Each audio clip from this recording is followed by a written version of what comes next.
Hello guys, welcome to Nelo Stitches. Today we'll be learning how to cut a exaggerated puff sleeve, the trendy puff sleeve. So you'll be needing your sleeve pattern and your material and also the lining. You can use the same material as your lining too. Yeah, you can use the same material as your lining, and you'll be needing a hard stay, collar gum, peplum gum, whatever you call it, and also boning. I'll be showing you how to add boning to the sleeve, because after using only this I realized you need boning for it to stand better or to be firm. Okay, so you place your sleeve pattern on your folded fabric like this. So what I added is 6 inches extra to my normal bicep circumference. You can use up to 10, but I use 6 inches because I don't have enough fabric. And what I have in total on fold, is 14 inches. All right, so like I said, you can use up to you can add like 10 inches to yours, but I'm using 6 inches. So what you will do is to place your sleeve pattern on the material like this, and then you trace out the armhole. You trace out the armhole like this.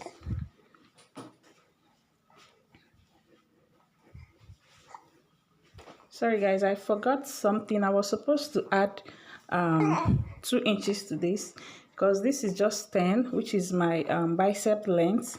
So I want the sleeve to get to the elbow length. So I'll push this pattern upward and then add extra 3 inches to it, including the folding allowance. Okay,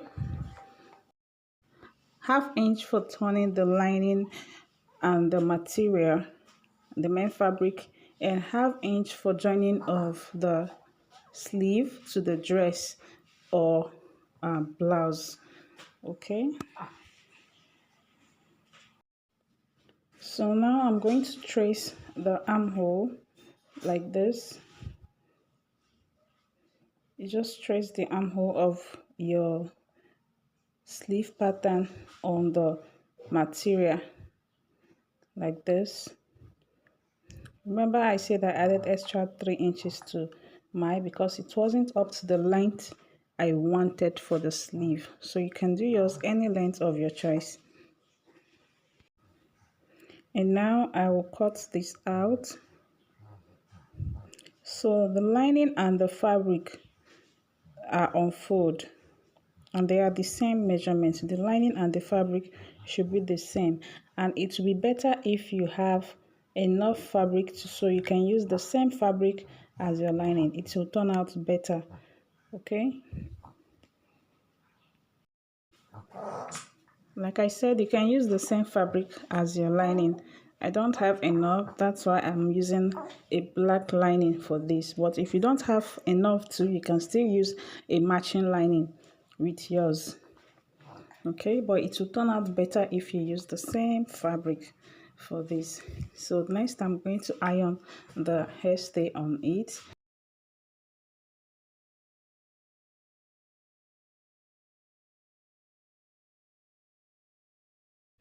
So for this front part of the sleeve, this place here, what you will do is you open up your fabric and then you place it like this, and you trace this out. You cut it out. That is for the front part of the sleeve. Okay, but I'm not doing that. This is just a tutorial. I'm not fixing it in any dress or blouse. All right, then the next thing you're going to do is to iron your hairstay, your gum stay, your hard gum to the fabric. So, and then I'm going to notch my armhole parts so as to know where to start pleating and where to stop. So I'll bring the pattern like this, and then I'll place it like so, and then I'll notch this point here. That's where I'm going to notch, and I'll do the same on the other side too. So I'll notch here too.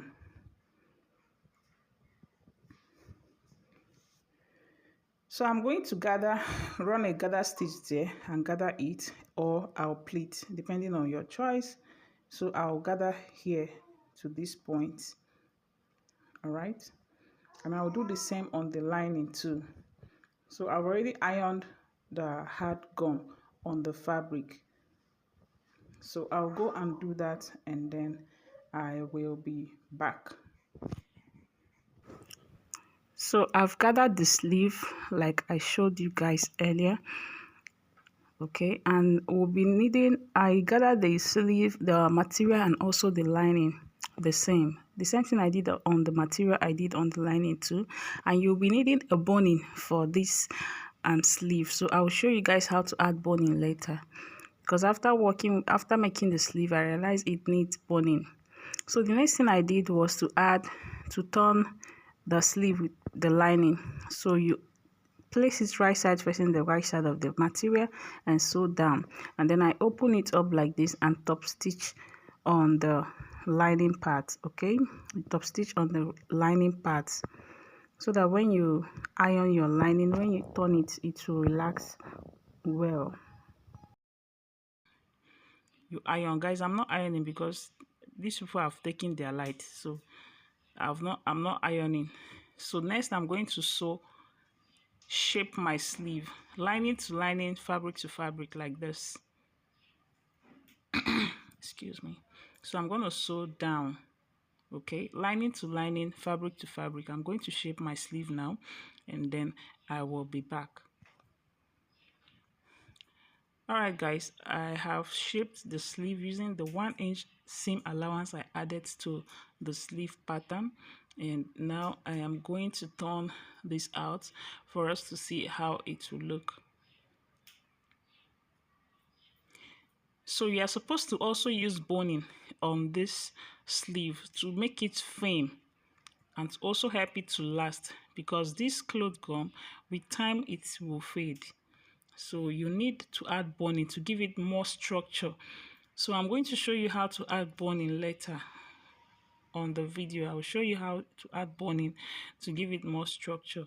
So I'm kind of turning this out for us to see the look. So this is what you get after you sew. As you can see, it's looking beautiful even when I've not ironed safe. Even without ironing, it's looking beautiful.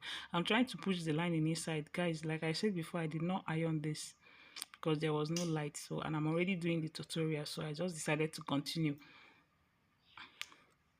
All right, so the next thing you are going to do is to use your pin. I'm using pin to hold the upper parts with the lining. So you are going to sew that up part. You join the lining and the fabric together, so that when you're attaching your sleeve, it will not be difficult for you to attach to the dress or the blouse. Okay. All right, so what will give this more structure is the boning you will add to it. All right, so you need to add boning. So I'm going to show you how to add boning. Add your boning to your lining, not to the fabric, to the one you want to use as your lining. That is where you add your boning, so that it will be inside and it will not be visible. Let me show you how to do that on this pattern. So you sew boning here, leaving 1/2 inch that you use to turn your pattern and the main fabric together. Sorry, lining and the main fabric. So this is the boning, the Regeline boning. You are going to use it to sew on your lining. Like I said, you sew it down, sew the both side. It has two sides. You sew on this side and also on the other side. So when sewing your boning, remember to leave 1-inch seam allowance, or whatever allowance you added for your sleeve for the shaping, so that you can shape your sleeve. So don't add boning where you shape your sleeve. Remember to leave the seam allowance for the shaping of your sleeve. And also, you'll be needing multiple bonings, not just one. You add like 3 to 4 bonings. As you can see the picture, it has up to 3 to 4 bonings.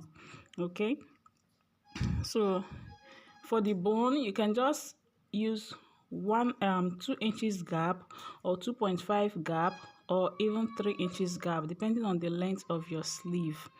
Okay, so but here I'm marking 2 inches gap where you will add the bone.